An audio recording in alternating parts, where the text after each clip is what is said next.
Vous aimez les podcasts? Les Mystérieux Étonnants et Choc FM présentent la 2e édition du podcast All Stars, une émission spéciale qui regroupe certaines des meilleures émissions en balado-diffusion au Québec. Le tout sera diffusé en direct sur www.mystérieuxétonnants.com le 12 octobre à compter de 18h. Le podcast All Stars, un rendez-vous à ne pas manquer. Ici Pascal Bussière et Alex Nevsky. T'es un jeune créateur professionnel dans une discipline des arts de la scène? Fais comme Alex, Pierre Lapointe, Mélanie Demers, Evelyne de la Chenelière et Fred Pellerin. Profite de ce tremplin exceptionnel qu'est le festival Vue sur la relève. En participant, j'ai reçu de nombreux coups de pouce qui ont donné un fier élan à ma carrière. D'ici le 1er novembre, propose ton spectacle à vuesurlarelève.com. Présenté par l'Auto-Québec en collaboration avec Québecor, la 19e édition de Vue sur la relève se tiendra à Montréal du 2 au 19 avril 2014. Tu veux organiser un show, une soirée DJ ou même une soirée d'humour? La Coop Catacombes, c'est la place idéale pour étonner ton événement. Les Catacombes vous offrent une salle de spectacle de 325 places équipée d'un tout nouveau système de son qui garoche. Nous avons aussi une superbe terrasse de 77 places pour y tenir vos sacs à 7. La coopérative de travail Les Catacombes est située au 1635 boulevard Saint-Laurent, à 2 pas de Lucan. Pour plus d'informations, allez visiter notre page Facebook ou notre tout nouveau site internet catacombes.com.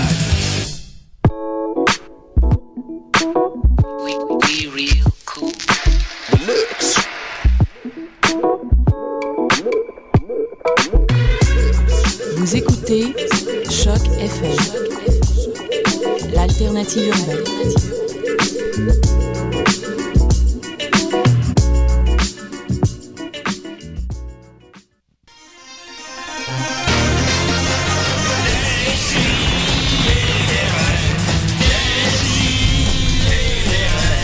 Chaque semaine, j'ouvre mon ordi, puis j'écoute.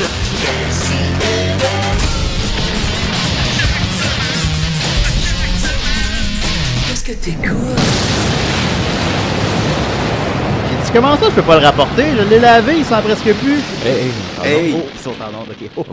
Hey, salut les capotés. Salut tout le monde. Ça en est fallu de peu. Ça en est fallu de peu. Bon matin. Hop, là, les cheveux belles. Oh. Hey. Décidérez. Alors, j'ai avec moi une belle table. Ça va être je pense que ça va être notre meilleure émission, ça, je pense.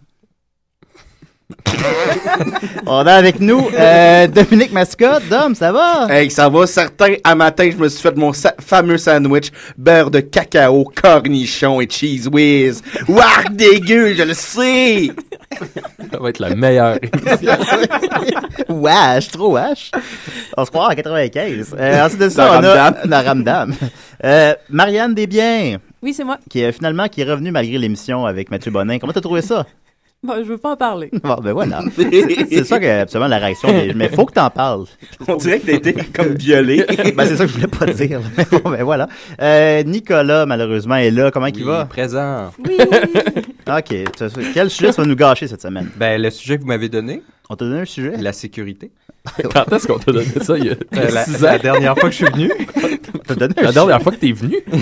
Ah, ça doit faire longtemps que t'es pas venu, hein? Ensuite de ça, Maxime Gervais. Hey, salut tout le monde. Hey. Comment il va? Hey, j'ai mal aux fesses ce matin, là. C'est facile. Ben oui, j'ai vu ça sur les réseaux sociaux. Oui. T'as dit que t'allais... Marianne n'est pas sur Facebook. T'as dit que sur les réseaux sociaux que t'allais nous en parler. Pourquoi t'avais mal aux fesses? Ah, écoutez, hier, j'étais allé dans un bar, puis à l'espace public. Ah ben, tu rencontreras ça tantôt. OK. Ou là? Ben, je peux le raconter là. On est dans pas le long, sujet. hein? Ah, ben non, c'est pas long. C'est que j'étais allé dans un bar, puis il y avait des gens avec une palette, là, comme dans le film Dazed and Confused. Puis je me suis fait paletter les fesses. Oh. Un coup, puis ce matin, je me suis levé, puis j'étais comme, ouais, j'ai bien mal aux fesses. Puis j'ai la grosse marque. Ces fesses, puis là, en ce moment, je suis assis, puis j'ai de la misère. Mais en train qu'on s'entend. Ouais. On peut dire, c'est le cas de le dire. La meilleure émission. Et ensuite de ça, on termine ça. On a Lucie Riffard. Comment qu'elle va? Ça va. Là, je peux pas waver, en fait, de la main, ça marche pas. C'est de la radio, on voit pas quand tu fais ça. Lucie, mais Lucie, c'est ça, elle est juste venue, les auditeurs réguliers se souviendront que Lucie est venue déjà une fois pour nous plugger son show burlesque. Et pourquoi tu viens cette semaine? Ah, parce qu'il y en a un deuxième demain. Hop là, OK. Fait que c'est ça, à la Sala Rossa à 19h30. Yeah! Ah ben, all right! Hey, écoute, il y a de l'air. Ouais, ça va être quelque chose. Mais en quoi consiste un show burlesque, Lucie? Demain, il va y avoir des madames tout nues. Okay. Puis notre thème demain, c'est Back in Action. Fait que c'est ça. On va avoir un combat de bras de fer de filles. Ouais, ah oui. Tout nu? Peut-être. Ah, Du bras de fer avec les seins. Tu sais pas, des bras de sein. On sait pas vraiment ce qui va se passer. Puis qui va Non, animer? des seins de fer. T'es-tu correct? Tu bu hier ou... Non, ça fait une semaine, c'est comme ça. OK, t'as pas... correct. Mais Ouais. de toute façon, vous parlez pas dans ces spectacles-là. Non, pas vraiment. Tu devrais manger mon super sandwich, beurre de peanut, cornichon, puis cheese whiz, super dégueu, ouais! Puis qui va animer ce spectacle-là? Oh, c'est toi, Julien. Ah non. Ben oui, j'ai encore... J'espère que t'es aussi préparé que la fois dernière. Oui, faut-tu... Avec des jokes de Roméo. Ouais, ça c'est quand je l'ai animé les spectacles burlesques de Lulu cet été à Juste pour rire, ben ma seule préparation que j'avais, c'est que j'avais écouté le spectacle de Roméo Pérus sur YouTube, puis j'avais noté les pires blagues, puis j'avais raconté ça entre les numéros. Ça a bien marché. C'est exact. Ah bon? Mais j'aimerais juste faire une petite parenthèse. Oui. C'est un excellent humoriste, Roméo Pérus. Puis t'en fais une excellente imitation d'ailleurs. Ben non. Ben oui, vas-y, fais-le. Attends un peu, là. Il faut juste que je me souvienne Je te d'une gêne. joke. L'autre jour, ma femme me dit, va fermer la fenêtre dehors, il mouille. Je suis revenu, j'ai fermé la fenêtre, puis il mouillait encore dehors. Fait que j'ai fait ça entre les numéros. Mais ça... Ça a-tu levé? Ça a levé, je pense. Ça a levé pour partir. Ça s'est vidé. Ça s'est vidé. Fait que, ben, c'est ça. Alors, venu plugger ça, hein. Donc, c'est tout ce que c'est j'avais tout à ce qu'on dire. avait. T'as pas de... je t'ai demandé de préparer une chronique de 20 minutes sur les épices. Tu l'as pas fait? Non, je l'ai pas fait. Demain, elles vont plugger d'autres choses. Mais les épices, ça m'intéresse, ça, Julien. Ah, ben, gars, on vient de te donner un sujet. Ah, super. C'est ça que tu veux dire par te donner un sujet? Ouais, On nomme... c'est ça qui arrive. C'est comme ça que On ça se dit un passe. mot. On dit un Et mot. Nicolas s'enflamme. Ça s'enflamme. Je le prends. Et en fait, une chronique. Une chronique. Sinon, alors voilà, des petites nouvelles brèves. Dominique avait parti à un grand concours la semaine passée. Tu t'en souviens, Dominique? Non. T'étais allé. Je t'en souviens pas pour de vrai. T'étais allé. Tu te souviendras que t'étais allé dans l'espace, n'est-ce pas? Ouais. Puis t'es parti à un grand concours parce que là, tu peux pas répondre aux questions de tout le monde sur l'espace finalement. Fait que t'as dit que t'allais y retourner et que les gens pouvaient choisir avec quel objet t'allais y retourner et le gagnant, tu partirais avec cet objet-là. Tu t'en rappelles? Non. Ben, t'as dit ça. OK. Puis une personne a participé au concours. Ah oui, on la salue. Ben oui, c'est Amélie Filion-Nicolas Lavertu, je la connais pas. C'est une fille. Une fille. Hey. Ben, elle semble, selon ses photos Facebook, elle semble être mariée. Je sais pas. Ah, ça, c'est con. Ouais, c'est calme. Ça. Elle a écrit pour Le cancer du 21e siècle. le mariage, ben, c'est plus du 20e siècle. Pour le concours à Dominique, je suggère qu'il amène dans l'espace Nicolas, comme ça il pourra plus faire sa chronique. Oh! Mais j'aimerais ça aller dans l'espace. Ben, Imagine. c'est ce que On ira ensemble, calvaire. Tu peux faire. c'est ce que je me suis dit en fait quand. Je t'avertis, je vais te... Le premier, tu seras le second. Mon second. Ouais, je serais un peu nerveux dans l'espace avec toi, surtout Pourquoi? concernant tes intentions avec Marianne. Ben, je vais être avec toi, Chris. Un accident est si vite arrivé. C'est vrai, il va être avec toi, il peut pas, puis, oups, j'ai oublié de fermer la porte, Nicolas est mort. Ah non, mais ça, je suis pas inquiet de ça. Prends-les pour acquis. N'empêche, on dira ce qu'on voudra, mais j'aimerais bien écouter une chronique de Nicolas et Dominique dans l'espace. Pouvez-vous me promettre que vous allez faire ça? Oui. Yeah! Alright! Oh mon Dieu Seigneur. Les deux dans le Non, cosmos. mais attends un peu. Moi, je te prête une partie de ma capsule. Toi, tu me prêtes une partie de Marianne. Je choisis la partie. Et voilà, alors... Dans n'importe quelle partie de N'importe Marianne, quelle partie. C'est assez pour ravir le plus froid des hommes. Froid comme l'espace. Lucie, ça va à date? Ça va. OK. Alors, on va continuer avec la chronique à qui, là? Je peux me lancer. Le silence, il y a beaucoup de volontaires. Non, il va. On aurait peut-être dû se dire ça avant l'émission. Je peux me lancer. Ah, on commencera pas avec toi parce que j'ai pas pris ton thème. Ah bon. Bon, on aurait dû... L'émission de l'année. On va commencer avec la chronique à Dominique. T'es prêt? Ben oui. OK, la gang! Bienvenue à Carl Karaoke! Eh oui! Nous sommes en ce samedi matin et vous êtes à Carl Karaoke, l'émission la plus karaoké du 7e ciel. Alors aujourd'hui, pour notre karaoké chouchou préféré de la semaine qui va nous donner notre vitamine C, je demanderai à Lucie d'aller voir Julien pour le karaoké de la semaine. C'est pas ça qui était escompté. Ben, alors Lucie, elle va se déplacer jusqu'à chez Julien. Ouais, On est samedi matin, il fait beau. Hier, j'ai été voir le film Gravité, je vous le conseille. J'en ai eu chaud dans mes petites bobettes. OK. Alors, Lucie va s'installer tranquillement. Hey, la gang, comment que ça va? Est-ce que vous êtes Ah en ben. forme? L'automne arrive, mais on se décourage pas, parce que Carl Karaoké va venir vous réchauffer dans vos fenières. Carl Karaoké. Ça faisait longtemps on t'a pas vu. Ah oui. Alors, Lucie, es-tu prête, ma belle? Ouais. Et à la maison, on va vous demander de voter par Internet pour votre préféré. Alors, Lucie, Oh mon Dieu. on t'écoute. Oh wow. Lucie qui se caresse les bouts des seins. Ah, toujours. Alors là, je ne... Oh. Attends, oui, j'arrive. Da la dire la dada, y a du soleil et des nanas. Oh yeah, Da Lucie. la dire la dada, on va s'enfourrer jusque là. Oh yeah, c'est chaud dans l'auditoire. Da la dire la dada, bienvenue à Gala Swing. Vous pouvez chanter à la maison si vous voulez, hein, ça fait toujours du bien en ce samedi matin. Da la dire la dada, on va s'enfourrer jusque là. Da la dire... Je connais plus la chorégraphie. C'est pas grave, parce que je sais qu'il y a une chorégraphie avec. Lucie, on est à la radio. Alors, Bienvenue à Gala Swing. C'est pas encore là, j'ai loupé mon cue, je suis désolée, j'attendais. alors on va arrêter ça pour Lucie. Oui, s'il vous plaît. Et le deuxième concurrent est bien sûr Nicolas. Encore? Ben oui, Nicolas, tu seras toujours un peu mon bouc émissaire. Nicolas qui a une belle santé, on le salue. J'aimerais en profiter, j'ai Maxime devant moi, un Oui. bon grand garçon. Ah Qu'est-ce oui. qu'il fait dans la vie, Maxime? Je fais de l'humour, de la musique, puis je suis enseignant. Il est enseignant, Maxime. Il doit avoir hâte à la semaine longue, là, la semaine la fin de semaine de 3 jours qui s'en vient. Ah ouais, quand est-ce ça? Alors, c'est à Nicolas, on l'encourage, s'il vous plaît. Seigneur. Ah, si mon moine voulait danser, un capuchon, je lui donnerais. Ah non, c'est un capuchon, je lui donne. Ça prend très bien, Nicolas. Danse, mon moine danse. Tu m'entends? Tu Finalement, m'entends je- pas? Nicolas qui a le rythme dans le Tu n'entends sang. pas, c'est mon moulin loin. Non, tu n'entends pas mon moulin marcher. Ah, si mon moine. Ah, je tourne d'eau. Ah, il se répète, ok. Alors, Nicolas qui commence à découvrir comment marche un karaoké. C'est une chanson à répondre. Faudrait qu'il y en ait qui répondent. là. Nicolas qui a une maîtrise, on s'en souvient. Danse, mon moine, danse. Tu n'entends n'entends pas pas la la danse.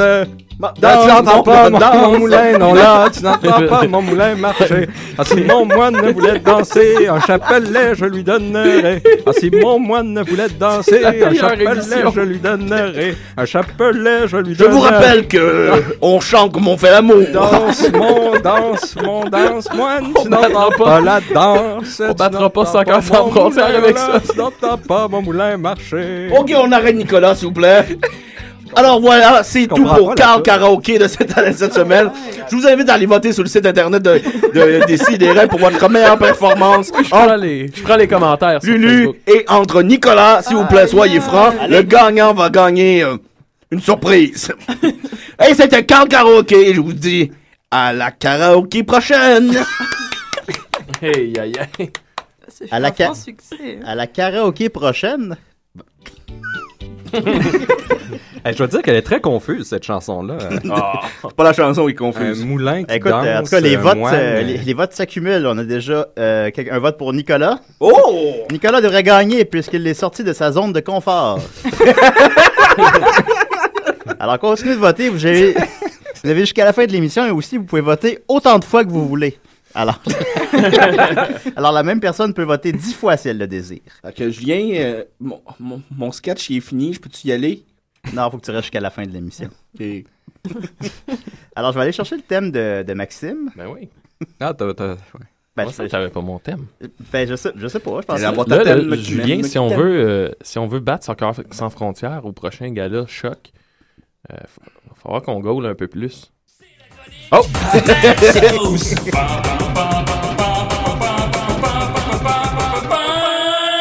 Ouh, j'ai mal aux fesses. Moi, je voudrais juste vous dire que ça me prend beaucoup de temps avant de trouver les bonnes chansons pour Carl Karaoké. Ben, j'en doute pas. C'est des années de travail. C'est des chroniques qui sont longues à écrire sur les karaokés. Aïe, aïe, aïe. Ça va bien, tout le monde? Ouais, papa, et toi? Oui, Wouhou! J'ai décidé de revenir à mes anciens amours de chronique. On va se faire une petite chronique historique. Ah, oui, il y en a qui aiment. You pensais que tu en allais dire que t'avais repris avec Lave. Non, ben on n'a jamais été ensemble. Ah oui, c'est vrai. Cette histoire-là n'est qu'un fiasco. Avec Du Lave. début à la Lave. fin. C'est mon premier amour au secondaire. Ah, ben là, c'était une side pas mal, ça, Dom. Tu sais, celle qui t'amène à écouter Melancholy and the Infinite Sadness. J'ai pas encore arrêté de l'écouter, ça. Ah. Bon. 95 Forever. Alors, bref, petite chronique historique, peut-être? Oh! Non, ça, c'est pas vrai. Non, faut pas aller dans mes plates-bandes. On va regarder les autres stars. Et voilà. Alors voilà, je vais vous parler de la ville d'Alexandria. Écoute, je vais t'interrompre tout de suite. Oui. Les votes continuent de rentrer. Hein? Alors, on est écouté finalement.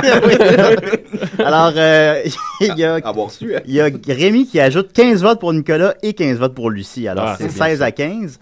Il y a Charles Bédard qui s'abstient. Oui. Et on a un autre vote pour Nicolas parce qu'il est ennuyant d'habitude et j'ai souri une fois en l'entendant. Ah, c'est bien ça. Alors, c'est 17 à 15 pour Nicolas. Alors, vas-y, Maxime. Là, je t'ai interrompu, là. Alors, c'est une chronique sur la ville d'Alexandria.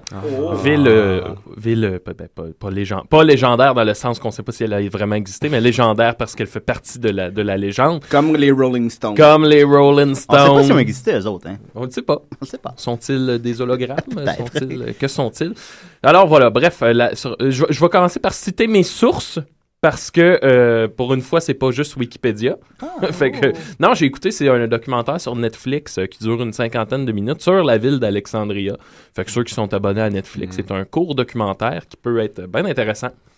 On va commencer par parler du beau Alexandre le Grand, parle un petit peu. Quelle figure mythique que ce Alexandre qui a réussi ce Macédonien qui a réussi à vaincre l'Empire perse, puis qui a réussi à atteindre son rêve qui était de conquérir l'Égypte.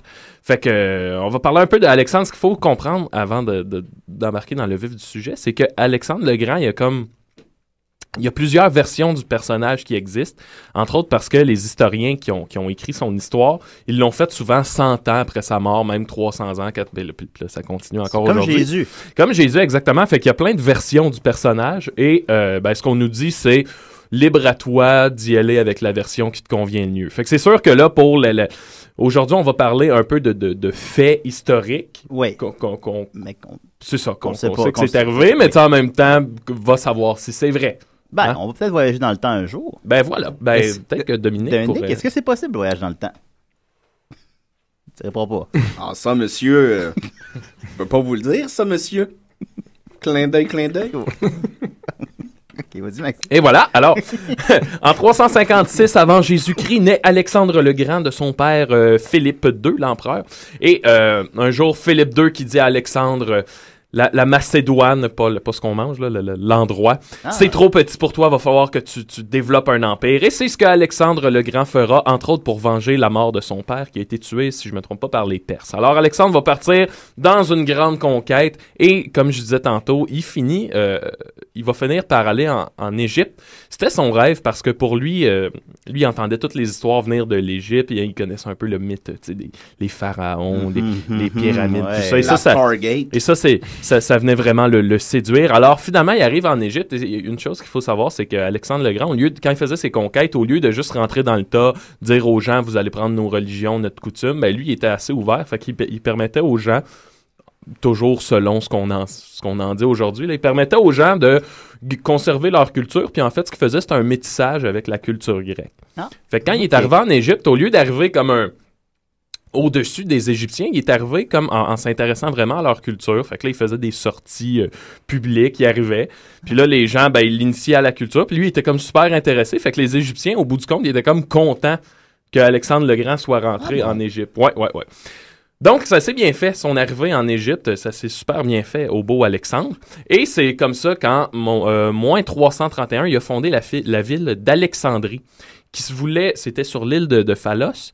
Et ça se voulait un peu une ville à l'image de l'éducation qu'avait reçue Alexandre. Donc, une île où la science...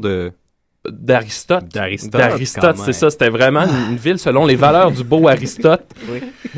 Fait que gros basé sur l'importance des connaissances, les sciences, la tolérance, parce que là, sur cette île-là, on se ramassait justement avec la culture grecque et la culture égyptienne. L'île de Nicolas, un peu, là. L'île de Nicolas. Ouais, on pourrait dire ça, ouais. Oui, c'est comme l'île de Nicolas. C'est un frère d'âme. C'est cher Aristote. Ou Alexandre le Grand. Non, Ouais, pas lui. Alexandre, d'ailleurs. Colin Farrell. Ouais, Colin Farrell. Il était à voile et à vapeur, Alexandre. Je sais pas s'il va y venir. Là. C'est important, ça. Pardon? Il était à voile et à vapeur, lui. Hein? Il était homosexuel. Non, c'est pas, je m'en allais pas là. Le buffet était là, puis il sert, là. Il mange tout. Il était plus bisexuel. Ouais, bon, ben ça, je dis, il prend tout dans le buffet. Ben voilà, pourquoi pas? C'est important, pourquoi ça. pas? On devrait faire ça tantôt, les gars. Se faire un buffet. Se faire un buffet, aller au buffet. Ouais. Ça va être le buffet corps fou. Oh, le casa corps fou. Hey, elle est excellente. Voyons, je comprends pas. Eh bon. Corps, un corps fou. Ouais, mais ça fait référence à quoi? Ben, le buffet Casa Corfou. Ah, ok, il y a un buffet qui s'appelle. Je connais pas. Ok, écrivez sur Internet, tous ceux qui l'ont compris, là.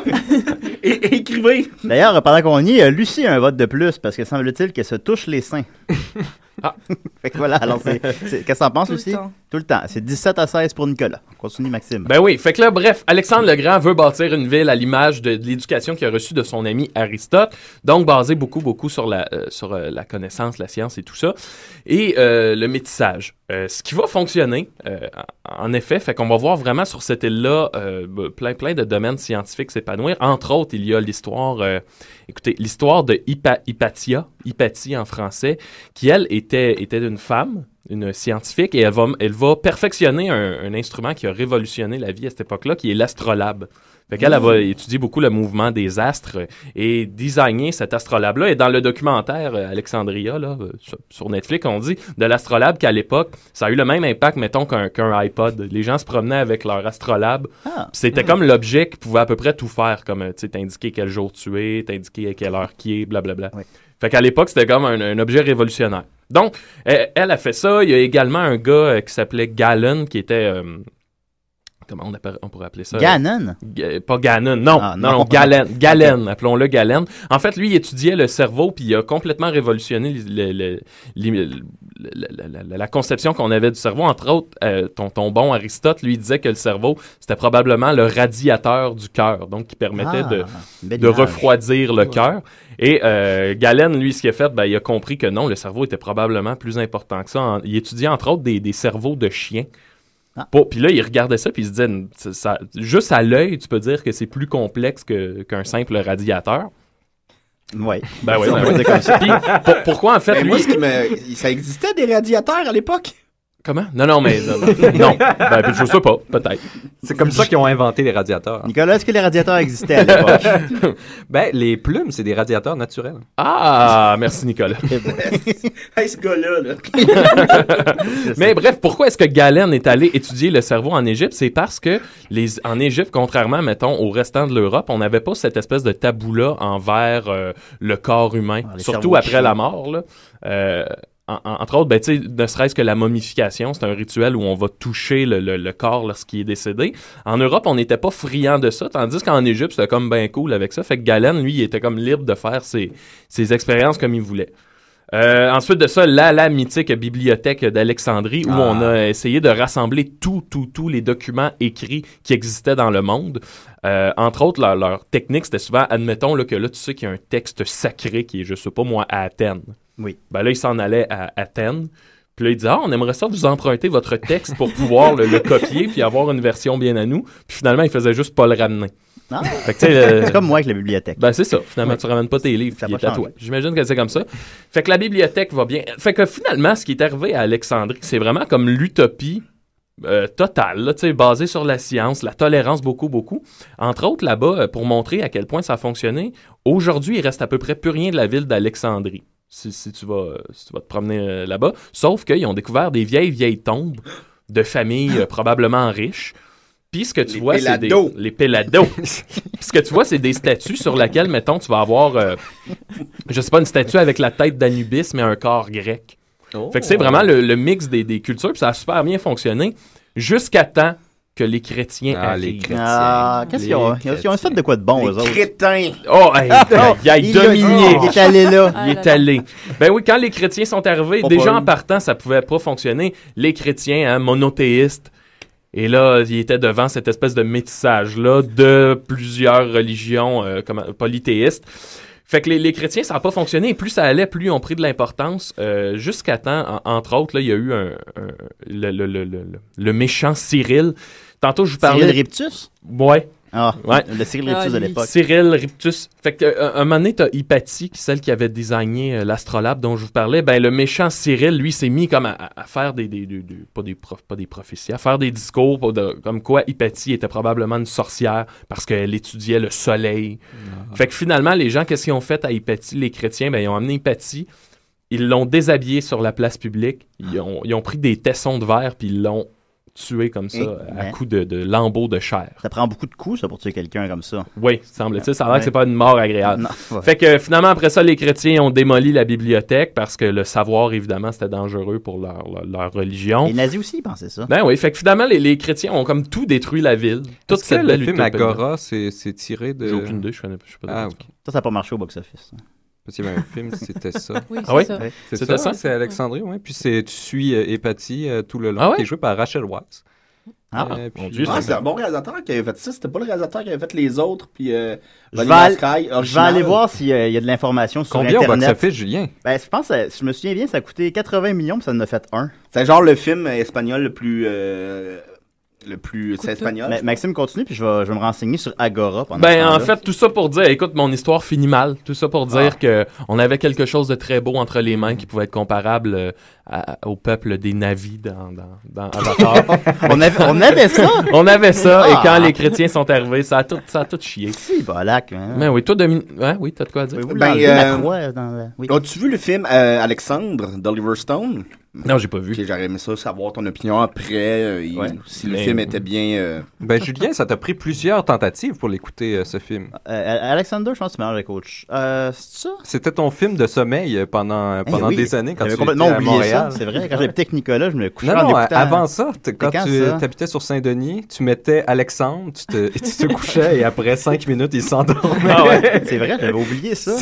Oui, je faisais ça. C'était ton somnifère. J'ai jamais écouté Alexandre. En plus, on a pris la version allongée. Oui. Mais je sais pas ce film-là, c'est parce que, tu sais, comme je disais tantôt, il y a plusieurs versions du personnage d'Alexandre qui existent. Il y a entre autres la version, comme je vous parlais, tu sais, le Alexandre qui aime la science, qui aime le savoir. Puis t'as aussi d'un autre côté la version du boucher un peu, là, lui qui arrive dans des villes puis que tue les femmes, tue les enfants. Laquelle qui est vraie, on sait pas trop. Le film, j'imagine... Le film, il est plus... il arrive dans une place, il conquiert la place, puis après ça, il redonne la place à... un Robin des Bois. Lui, il est comme le un genre de... Mais c'est quand même flatteur, grosso modo. C'est de la belle conquête, là. Mais parce que non seulement il s'intéressait à la culture, mais il allait chercher dans la culture une figure qui était attendue comme un genre de grand roi qui allait venir, et puis il s'appropriait ça. Ouais. Je pense qu'il s'appelait Ozymandias. Ça, c'est dans Watchmen, ça. Ben, c'est ça, c'est tiré... Le personnage d'Ozymandias, il s'inspire d'Alexandre le Grand. T'es sûr que c'est pas l'inverse?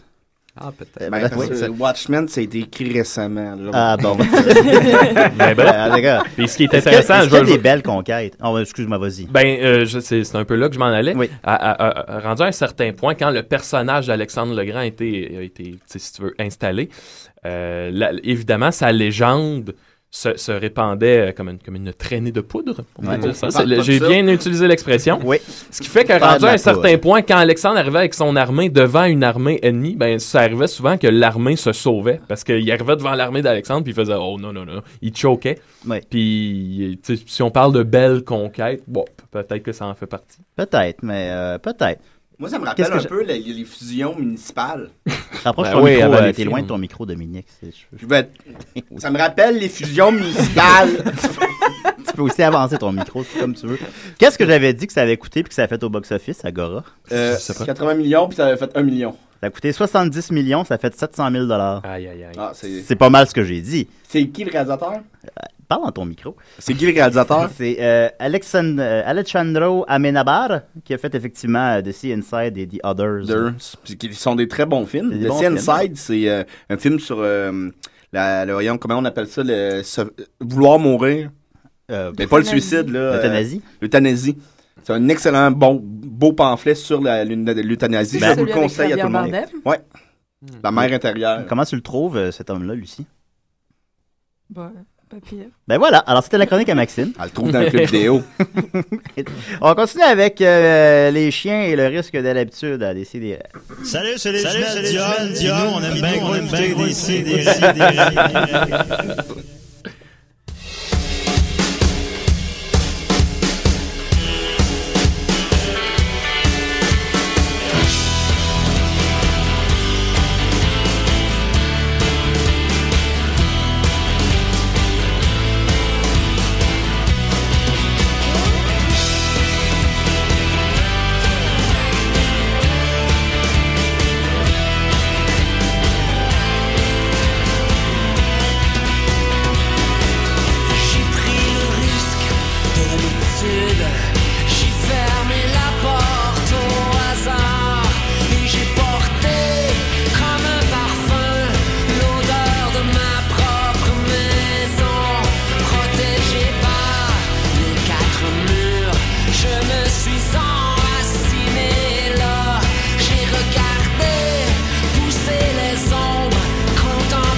Ici Louis XIV. Et Louis XVI.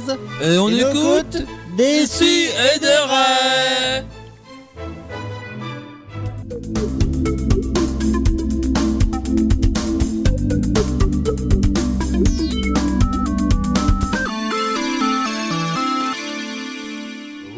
Longtemps qu'on n'a pas entendu ça. Ben oui. C'est le thème de Marianne. Le thème de Marianne qui est le seul qui n'a pas de parole. Hein. Ça peut être... Ouais, c'est voulu. C'est mystérieux. Comme ça. Voilà. J'avais préparé cette chronique pour la rentrée scolaire, mais qui est bien derrière nous maintenant. Oui, justement, je voulais faire un bande pensante là-dessus, mais je voulais attendre que ce soit comme un mois en retard. Ah, ben, regarde, tu vois, ma chronique est un mois en retard. Voilà. Parce que, bon, il s'est passé... il y a eu beaucoup de vedettes du web qui sont passées, puis j'ai préféré... Toi, tu suis ça beaucoup, hein, j'imagine, les vedettes du web. Je n'ai pas encore compris le principe. Mais oui, c'était instructif. Ça l'était, ça l'était. Ouais. Donc, c'est ça, parce que qui dit rentrée scolaire dit nouveauté. On veut essayer des nouvelles choses. Et puis, je me suis dit qu'il y avait peut-être des gens qui profiteraient de ces informations-là. Je voulais vous parler, en fait, de l'essor de nouvelles drogues. Pour justement informer les gens, faire poser des actes réfléchis et qu'est-ce que... Vas-y, je suis toute oui. Dominique s'est pris une feuille et un crayon. C'est ça. Donc, la première que peut-être est un peu plus connue, là, je vais y aller un petit peu, ensuite un petit peu plus obscur et plus récent à la fin. Le crocodile. Oh oui, bonne face. C'est pas fait. D'ailleurs, Dominique n'a pas fait une seule émission pas sur le crocodile. J'en ai d'ailleurs amené. Oui, bon, ben tant mieux. Bon, ben voici. Donc, mais qu'est-ce que c'est, là? On a peut-être avez-vous googlé, là, puis vous avez vu des images. C'est pas très vendeur, ce qu'on sait à date sur le crocodile. C'est ça. Pas mais beaucoup l'intérêt de faire ça. Faut qu'il y ait des bons côtés, parce qu'il y en a qui en font. Fait que moi, je vais vous dire, je vais me mettre à jour là-dessus, là. Sans jugement, là, Sans jugement. les deux côtés. C'est ça. Moi, à la maison, ne googlez pas les images. Non, faites pas ça. Pas, Vous n'allez pas vous sentir bien pour le reste de la journée. Donc, le crocodile est un opioïde. Est-ce que je prononce bien? Je crois que oui. Ouais. Opium. Ouais, un opioïde est un opiacé synthétique fait donc euphorisant et analgésique. Synthétisé pour la première fois aux États-Unis en 1932. Mais connaît son gain de popularité en Sibérie en 2002 et de là un essor dans toute la Russie en 2010. La Sibérie, hein? La Sibérie. Ça c'est va là que bien, les belles choses commencent. Oui. Ça va très bien dans ce coin-là. Je vais en parler pourquoi c'est plus populaire là-bas. Là. En fait, le nom... Le nom scientifique, c'est la désomorphine, le crocodile, qui est en fait synthétisé à partir de codéine, un dérivé de la morphine, et d'essence à briquet ou de diluant à peinture. Donc peu coûteuse à concocter, ce qui est un bon avantage. C'est une version, en fait, artisanale de l'héroïne, plus forte en intensité, intéressant, mais d'une durée de 90 minutes à 2 heures. Ah, c'est de la petite héroïne, là. C'est ça, parce que l'héroïne... Plus fort, moins longtemps. Ça peut aller 6 heures. C'est l'espresso de l'héroïne.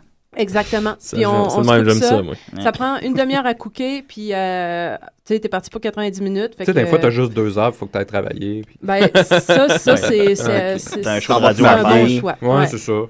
Donc, c'est pour ça qu'on l'appelle aussi l'héroïne des pauvres. Ce qui est un petit peu moins intéressant, cette drogue a la particularité de ronger et dévorer l'épiderme de la peau depuis l'intérieur du corps après l'injection du produit. C'est ça qui est moins cool un peu, par exemple. C'est le downside un petit peu. Les injections laissent des gales, des abcès et l'empoisonnement sanguin est fréquent. Il arrive que les os de la mâchoire et les dents se dissolvent, un peu comme la méthamphétamine, c'est un peu ça aussi. Donc, un habitué du crocodile finit par perdre l'usage de ses jambes et sa peau tombe, carrément. ça tombe. Donc, aussi, pourquoi crocodile? À l'endroit de l'injection, la peau prend une teinte verte et cailleuse, est progressivement rongée par des composants acides, en fait, tout de l'intérieur, là, en fait. Donc, le résultat, amputation et gangrène sont fréquentes et l'espérance de vie des utilisateurs réguliers, c'est environ 2 ans. Oui, Dominique a une question. Non, mais moi, j'ai vu un documentaire là-dessus sur Vice qui a fait ça? Je sais pas, pour vrai, ça avait l'air d'être un documentaire qui avait passé à Canal D et qui ont mis sur YouTube.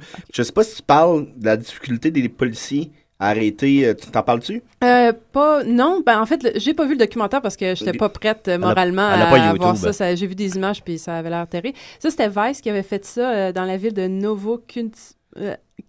Pour ça que je en Russie. Ouais, c'est ça. Puis la grosse difficulté avec cette drogue-là, c'est que pour la concocter, tous les produits sont légaux. Ah oui. Tout est légal, donc tu peux pas vraiment comme dire, OK, toi, quand tu t'achètes, mettons, de l'essence à briquet, tu peux pas t'acheter des médicaments.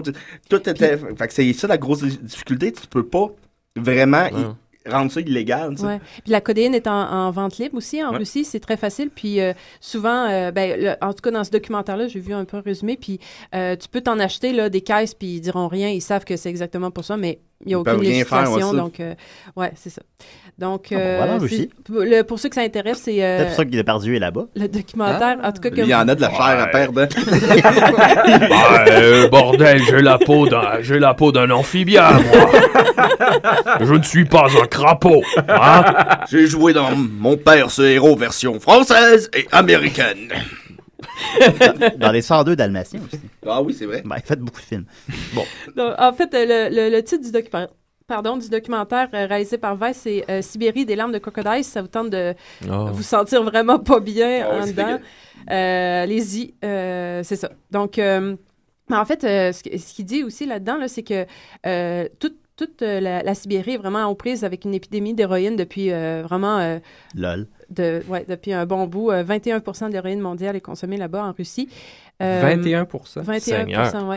Puis étant donné que c'est très pauvre, en fait, le crocodile est devenu vraiment une option très propice. Ils sont nombreux aussi. C'est ça. Fait que... Fait que c'est ça. En fait, un peu d'actualité. Il y a 2 semaines, en fait, c'est sorti dans les nouvelles. Hey, OK. La semaine dernière, en fait, le département de la santé de l'Arizona a reporté 2 cas de consommation de crocodile lors de la semaine précédente, donc il y a 2 semaines. C'est les 2 premiers cas officiels reportés aux États-Unis, donc ça l'a traversé la frontière bientôt chez nous. C'est ça. Mais vous pourrez goûter. Là, ça va se rendre jusqu'à nous éventuellement. À Valleyfield, il y a un restaurant qui s'appelle la Nouvelle-Orléans qui sert du crocodile. Ouais. Il y a ça au menu. C'est de la crocodile cajun, en plus. C'est plus épicé. Oui. Elle dure 15 minutes, mais watch out! Tu deviens instantanément un squelette. Oh, j'adore! Eh là! La peau sur les os, hein? Et même là, la peau, elle est partie. Elle a la titi qui a doudou. Je sais pas, moi, je parle de crocodile. Ah, pas français, nous autres. Lucie, tu pourrais même nous aider. On est désolé. Mais bon, pour ceux que ça intéresse un petit peu moins, là, j'en ai d'autres là, qui pourraient peut-être vous intéresser, qui est c'est dur à battre. Bat salt, qui est un terme utilisé pour désigner plusieurs drogues, en fait, souvent constituées de catinone, un stimulant dont les effets se rapprochent des amphétamines et de la cocaïne. Donc, c'est vraiment un autre genre. Là. On pourrait dire le sel de bain en français, on pourrait... Ben, tu pourrais, mais... On est au Québec, Québec. Ouais, c'est ça. Au Québec, madame. En fait, la drogue est vendue sous forme de cristaux, d'où son nom, mais c'est pas du sel de bain, là. C'est pas littéralement. C'est pas ça chez toi, Julien, là. L'autre, tu vas voir des affaires. Alors, je prends pas de bain, Marianne. Non, c'est vrai, ça. Je vais pas m'inquiéter. Le sel dans le bain. Le bat salt peut être avalé, inhalé. OK, ça peut être avalé, inhalé, fumé ou injecté. Les effets ressembleraient... injecté. Avalé, moi. Il n'y a pas de restriction. Les effets ressembleraient à une combinaison de coke, de meth et d'ecstasy. Parfait, ça. Tout en même temps. Les usagers de Bat Salt ont reporté avoir expérimenté des symptômes de maux de tête, de palpitations cardiaques, de nausées et de doigts froids. Chris, ça a l'air le fun comme drogue. Il tente pas de passer un week-end d'un frigo à la place. Des hallucinations paranoïaques, crises de panique sont aussi fréquentes. On reporte, ça a été quand même assez populaire là, dans les médias dans les dernières années, là. Il rapporte des associations avec des comportements violents, des crises cardiaques, des lésions au foie, aux reins, des suicides, une tolérance accrue à la douleur, de la déshydratation et une décomposition des tissus musculaires et des os. Ça a été très médiatisé dernièrement parce qu'il y avait quelqu'un sur les salles de bain qui aurait mangé le visage d'un autre. Je vais en parler de ça, voilà. mettre les choses au clair. Les points sur les... Ce qui était rien de moins qu'une vision d'horreur. C'était dans la belle Floride. C'était dans... Oui, je vais terminer avec ça, donc ça s'en vient. Des usagers ayant consommé trop de bath salts rapportent avoir ressenti des pouvoirs surhumains, des sentiments de possession démoniaque et des hallucinations cauchemardesques. Oh, ça serait peut-être un cas pour Dominique, ça? Oui, c'est surnaturel. Dominique sur les salles de bain. Le sel de bain. Je vais prendre une semaine de congé à la job. Combien de temps ça dure, les effets du bath salt? 7 mois. On fera ça dans l'espace, Nick. Salle de bain dans l'espace. Salle de bain dans l'espace. Je vois Neptune. C'est pas très long, mais... J'ai l'impression que je flotte. Et aussi, ça peut peut-être t'intéresser, Dominique, plusieurs cas de comportement animal, comme licher, mordre, ont été reportés une primalité vicieuse. Une primalité vicieuse? Ça, c'est mon dodo, ça. Veux-tu que je devienne primal vicieux avec toi? Continuons. Tu as mis dans la bouche pas mal. Elle aurait fait surface en 2010 en Louisiane. Ce serait étendu aux États-Unis, en fait aux États du Sud, puis un peu partout. C'est en Louisiane que le premier code rouge a été émis lorsqu'une utilisatrice s'est tirée dans le bras, le perdant et provoquant ici la gangrène. Bizarre, ça. Ouais, c'est bizarre. C'est bizarre. Un gros lundi. Imagine son mari, là, je pense qu'il a été trop loin. Bon, là, Carole, là. On se souviendra... t'as fait une fausse couche, là. On se souviendra, les auditeurs de l'émission de Brian Saunders. Oui. En fait, c'est Mathieu qui avait fait une chronique là, sur cet artiste qui fait des autoportraits sur qui en a fait un sous l'influence du bath salt. Puis ce qu'il dit, il a mangé sa toile. Il dit it's a terrible drug to do. Bath salts en soi c'est evil. Donc ils ont demandé comment tu te sens quand puis il dit qu'il a essayé toutes les drogues seulement une fois sauf le pot en fait là. Puis il dit que lui le bath salt ça lui a donné le pire trip de tout. Ça l'a fait sentir fâché, ornery. Comment? Ornery. Orny? Non. Je pense que c'est comme vicieux. C'est ça, une vicious angst. Une haine vicieuse. C'est comme s'il y avait un nuage noir au-dessus de lui. Ben oui, non. On dirait l'effet du masque que tu mets. T'as fait un masque fait de bath salt. Puis souvent, en fait, dans les peu de rapports que j'ai lus, il y en avait un qui disait c'est comme si tu te sentais que tu mesurais 10 pieds puis que tu avais une force surhumaine. Puis il y a la colère aussi, mais là, en tout cas, ça a l'air un peu... c'est un peu comme Hulk. Ouais. Ça fait comme sortir le mal aussi.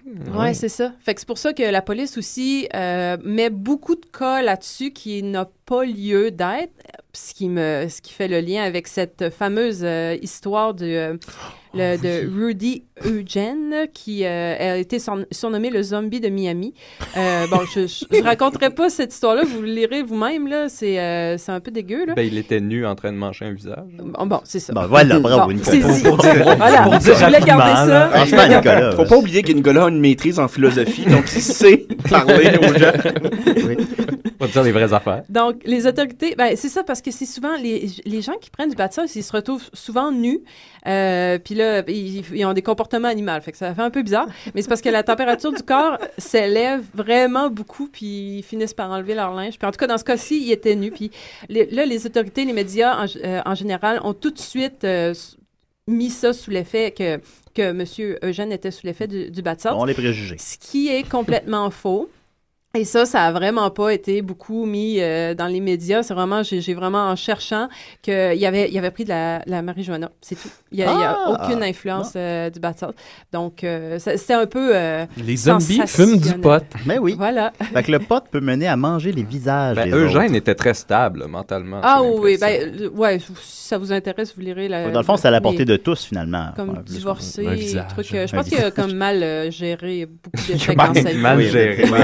Un trop gros joint. C'est un euphémisme. On a tous un visage. Il y a beaucoup de visages autour de moi présentement. Ça me donne l'appétit. C'est vrai. Quel visage moi, mange en premier ici? Enfin, pour ceux qui sont rébarbatifs à ces deux... à ce que je viens de vous parler. Il y a toujours une dernière. Ça, c'est encore plus récent et on sait encore peu de choses là-dessus. C'est ce qui est encore plus excitant. Ça s'appelle le Crazy Clown. Oh, Crazy Clown! On dirait un animateur de choc. Ce serait bon pour Crazy Lynn. C'est la Crazy Lynn, c'est la Crazy Clown. Donc, peu d'informations là-dessus, à part que il s'agirait d'un cannabinoïde synthétique, donc sous forme d'herbe, on ressemble un peu à de l'encens, qui a fait son apparition en Géorgie cette année. Jusqu'à date, ça me donne le goût. Les premiers cas d'intoxication ont été rapportés. En un mois, 8 personnes ont dû être hospitalisées. Crazy Clown. Certaines avaient de la broue, un roulait sur le sol, l'autre ne pouvait plus marcher. Ben là. Et étonnamment, on a tous trouvé ces 8 personnes-là devant un asile. Il y en a un, ça peut aussi empêcher de respirer. Donc, faut pas en faire trop, je pense. Tout est dans la modération. C'est pourquoi le nom? Crazy Clown. Hein? Le nom, c'est pourquoi? Crazy Clown? Ah, mais Crazy Clown. il y a un petit clown, une face de clown sur le... T'as le nez qui devient rouge. T'as les pieds qui grandissent. Tes pieds. Les utilisateurs... Les cheveux qui deviennent bleus. C'est ça de la Crazy Clown? Non! C'est ma job. D'ailleurs, je vous rappelle que Julien a déjà affirmé. C'est ça, t'étais excité par les femmes clowns? Écoute, c'est pas... oui, c'est vrai. Il l'a déjà dit. C'était les petites femmes clowns gothiques. Crazy clowns. C'était pas exactement ça que j'ai dit. Des crazy clowns. Oui. Est-ce qu'il va y avoir des clowns au burlesque? Non. Ben là. T'es sûr de ça? Oui. Pourquoi tu penses que je me suis engagé à travailler là-dedans? On va faire des rencontres de clowns. Non, mais c'est pas exactement. J'avais dit. En me dirigeant vers le studio, j'avais vu une fille clown qui, à mon étonnement, m'avait attiré. Puis je voulais comment faire. Et voilà. J'ai fait l'erreur d'en parler en nom. Crazy clown. Non. Bon. Puis enfin, si vous êtes fine bouche et que tout ça ne fait pas votre affaire, j'ai une suggestion pour quand même ceux qui sont amateurs d'émotions fortes. Une suggestion de voyage. Comme Nicolas, ça. Ouais, peut-être. Oui, c'est ça. C'est en fait à Northampton, en Angleterre, depuis le vendredi 13 septembre dernier, se promène à la nuit tombée un homme déguisé en clown. C'est ce qui fait le lien, le Crazy Clown, là, parce que je voulais en parler parce que le monsieur, en fait, il est silencieux. Il fait des apparitions un peu partout dans la ville, mais pour amuser, mais apparemment, c'est un petit peu épeurant. Là. Vous pouvez consulter. Il est très actif sur Twitter et Facebook. Il ressemble au clown dans It de Stephen King. C'est ça, t'as entendu parler? Oui, il fait peur. Là. En fait, j'ai passé à toi, Julien, il y a 181 000 fans, donc une vedette du web, je crois. On peut dire ça. On peut l'inviter à l'émission. On peut l'inviter, c'est ça. En fait, il est comme bande pensante. Il a donné une seule entrevue exclusive à Northampton Chronicle and Echo. Il affirme que ses intentions sont de bon humour et qu'il veut juste amuser les gens. Crazy clown. Puis il dit que 298 ans puis qu'il se réveille aux 30 ans. Donc, sur son compte Facebook... Un mystère de la science. Pour ceux que ça intéresse, le compte Facebook Spot Northampton Clown. Voilà. Si jamais ça me rappelle ça, le monde qui se déguise en vélociraptor là, dans les bureaux japonais. Fait que t'as comme, mettons, un gars qui rentre dans un bureau, puis il tombe sur un vélociraptor, puis il part à courir, puis il crie comme un vélociraptor. J'aimerais ça faire ça. On peut être payé pour ça. Comment on fait postuler pour ça? Hein? Merci beaucoup, Marianne. La drogue n'a pas de secret pour toi? Non. Non, c'est incroyable. C'est hot. Par ailleurs, pendant que je vous ai tous les deux devant moi, la semaine passée, j'ai dit en ondes que vous aviez fait un Breaking Bad pour le dernier épisode de Breaking Bad. Alors, comment ça s'est déroulé? On a fait ça tranquille. Finalement, juste un peu de mousseux. Puis, un peu de meth. Un peu de crocodile. Mais quelle belle finale. Mais quelle belle... J'ai pas vu. Non, on n'en parle pas. Ah oui, on dirait. Mais c'est réussi. C'est très réussi. Oui, tout le monde est d'accord là-dessus. Alors, j'ai pas hâte de voir la version espagnole. Breaking Bad. Il ressemble quand même. Il a l'air très bien casté, Walter. Ouais. Ils ont fait ça pour vrai? Oui. À place de traduire la saison, ils l'ont tourné. C'est Walter Blanco. On a déjà hâte. Alors, voilà, il reste 10 minutes de l'émission. N'oubliez pas que vous pouvez voter pour le meilleur karaoké de Carl Karaoké entre Lucie et Nicolas. Nicolas mène encore par un point. Et je vous rappelle que vous pouvez voter autant de fois que vous voulez, autant de points que vous voulez. Alors, si vous avez quelqu'un que vous désirez faire gagner, c'est pas très difficile. Là. On continue avec Nicolas. Absolu, ultime, complet, éternel, en 5 minutes.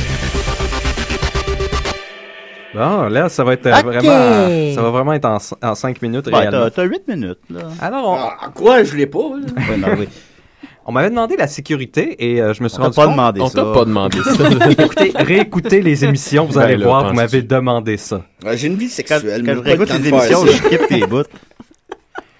Toujours est-il que la sécurité, finalement, je me suis rendu compte en faisant mes recherches que c'était quand même un concept qui était en débat. C'est pas un concept qui est arrêté sur quelque chose. C'est en cours. Il y a un débat là-dessus. C'est quelque chose qui se parle beaucoup. Tous est sujet, c'est ça. C'est très engagé. Ça fait intervenir des débats épistémologiques, ontologiques, national, civil. Zoophiliques. De tous les côtés. Écoute, zoophilique aussi, en fait. Nécrophilique. Ça va dans tous les côtés. Ce qui est intéressant, la première chose, c'est l'origine du mot. Bon, un peu d'étymologie. Ça vient des securitas, du latin securitas. Et ce que ça veut dire, securitas, c'est exemption de soucis. Wow. Donc, en premier lieu, sécurité, en fait, ça veut dire plutôt une tranquillité d'esprit, une confiance qui résulte d'une opinion ou d'une croyance qu'on n'a rien à craindre. Donc, la sécurité, son premier sens, c'est vraiment subjectif. C'est pas du tout de nature objective si tu es ou non véritablement en sécurité, comme on l'entend plutôt aujourd'hui. Sommes-nous en sécurité? En fait, c'est un état d'esprit. Je t'avais depuis t'écouter. Donc, ce qui est fascinant, c'est que c'est seulement par l'extension du terme lui-même que là, on va vraiment parler de tranquillité objective, d'absence de danger réel. Ouais. Donc ça, c'est quand même fascinant tout de suite en partant. Bon, ensuite, on a d'autres manière d'utiliser le terme là, qui peut être comme juste un dispositif conçu pour empêcher le déclenchement intempestif d'un mécanisme. Par exemple. On va parler d'une sécurité sur un revolver pour s'assurer qu'il ne se déclenche pas lui-même. Hey, c'est malade. C'est fou, hein? Ramène donc la fille qui parle de drogue. Ça peut aussi être un dispositif pour diminuer les risques liés à une erreur. Un qui condom? serait une erreur... Comme tes parents auraient dû utiliser des condoms. Oui, une erreur qui est intrinsèque au système lui-même, ou ça peut aussi pour essayer d'endiguer une menace qui, elle, va être extérieure au problème, au mécanisme, au système lui-même, mais qui va être dû à l'activité humaine. Moi, je lui pète la gueule. Donc, vraiment, tout de suite, il faut distinguer la sécurité comme subjective, comme l'origine du terme, c'est-à-dire vraiment l'aspect psychologique de sensation de tranquillité, et l'aspect objectif qui plutôt s'intéresse aux causes et aux effets qui peuvent permettre d'augmenter la sécurité objective ou de la diminuer. Et puis j'ai mal aux fesses en plus. Donc là-dedans, on peut avoir des formes de sécurité. Quand on va dans la sécurité objective, on a des formes de sécurité passive qui vont être de diminuer les risques que le danger survienne lui-même. C'est quoi la sécurité? Et la sécurité active qui, elle, va essayer de diminuer les conséquences. C'est-à-dire, une fois que la chose arrive, on met en place des mécanismes de sécurité est donc pour diminuer les risques. Donc, ce qui est intéressant, c'est quand on va un peu plus profond dans le concept. Et j'ai le temps, excellent. On va dans les interactions plutôt de la sécurité. Donc, si on va dans l'interaction de la sécurité et la connaissance, la sécurité et le savoir, donc l'aspect épistémologique de la sécurité, il faut se rappeler qu'à la base, c'est subjectif. Donc, c'est vraiment une confiance, une tranquillité d'esprit. Donc, ce qui est intéressant par rapport aux connaissances, c'est que moins on connaît de dangers et de risques, moins on a de connaissances sur notre environnement et les risques de cet environnement-là, plus on a un sens de sécurité. C'est pour ça que les idiots sont heureux. Et, en fait, moins on est réellement en sécurité. Ce qui est intéressant, c'est quand on inverse ceci et qu'on se met à comprendre d'une meilleure manière notre environnement et les risques qui se trouvent, là, on va diminuer notre sens de sécurité, mais on ne va pas nécessairement augmenter notre sécurité objective en même temps. Donc, ça fait un lien... Ça fait un lien intéressant avec la connaissance, puisque plus on sait... L'ignorance, c'est le bonheur. Les ignorants sont bénis, ça va directement avec cet aspect-là, effectivement, puisque... Ils ne connaissent pas les risques qui viennent avec l'existence, puisque faut se rappeler que l'univers tente de nous dissoudre à chaque instant de notre existence. Surtout sur le crocodile. Oui, le crocodile, c'est un bon exemple. Oh là là! Puisque ça... Qu'est-ce qui me gonfle les baskets avec la sécurité, hein? Oh, sécurité! Les bigoudis du bigadou. Et voilà. Quand j'ai fait l'amour avec Carole Laure, je n'ai pas été sécure. Donc, c'est très difficile puisque on a l'impression, et c'est ce qui est beaucoup poussé par l'idéologie de la droite, c'est que si on arrive à connaître le plus possible et à déterminer tous les risques, plus on va être en sécurité. Mais en fait, c'est faux. On va seulement avoir une connaissance plus grande des risques, donc notre sentiment de sécurité va diminuer, mais notre sécurité elle-même ne va peut-être pas augmenter, puisque, en fait, le danger, le risque constant de l'univers est vaste et il est multidimensionnel. Ah ouais, c'est vrai, ça? Je te le dis, il est vrai. Ben, tu sais, Dominique, que tu es allé dans l'espace. Il est sur nos propriétés, sur notre personnel, sur l'aspect physique et psychologique. Donc, les dispositifs qu'on peut mettre en place sont infinis autant que les dangers, les risques sont infinis, qui peuvent nous prendre. En fait, même, ce qui est fascinant avec ça, c'est même des nouveaux dispositifs sécuritaires pour se protéger de dangers qu'on a découverts dans notre environnement peuvent eux aussi, par la suite, poser des nouveaux dangers eux-mêmes. Donc, c'est un peu une course vers l'avant d'essayer de se protéger de tout instant, puisque plus on augmente notre savoir et plus on peut augmenter notre sécurité, on peut essayer de mettre des dispositifs en place, mais notre sécurité réelle ne va pas nécessairement augmenter. On est toujours en danger, donc. Oui, c'est ça.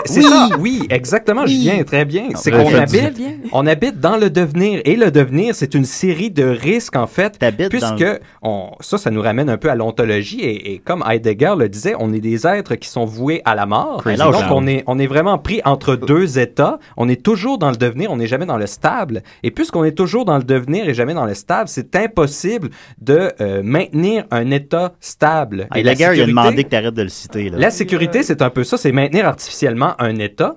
Et là, c'est dommage, j'aurais pas vraiment le temps de parler. C'est très dommage. Je voulais parler du lien. Des choses dommages comme ça. Là. Oui, il te reste 30 secondes, Nicolas. Oui, je voulais parler du lien avec la liberté. C'est un beau dommage. Mais là, je pense que j'aurais pas le temps. Donc, ce que je voudrais dire, à la toute fin, j'ai pas l'habitude de faire ça, mais là, je trouvais que c'est un sujet qui s'adaptait bien. Un petit conseil pour ne pas sombrer dans la folie face à cette espèce d'équilibre qu'il faut trouver entre ce qu'on veut savoir, ce qu'on peut savoir et les risques qui en viennent. Donc, essayez de vous préparer pour le pire tout en espérant le meilleur. Donc, c'est avoir une bonne connaissance des risques et dangers, mais avec une relativisation statistique de leurs chances d'actualisation réelle. C'est-à-dire, faut mettre en perspective les choses. Nicolas, ta chronique est un échec lamentable, mais tu as gagné le concours de karaoké, par contre.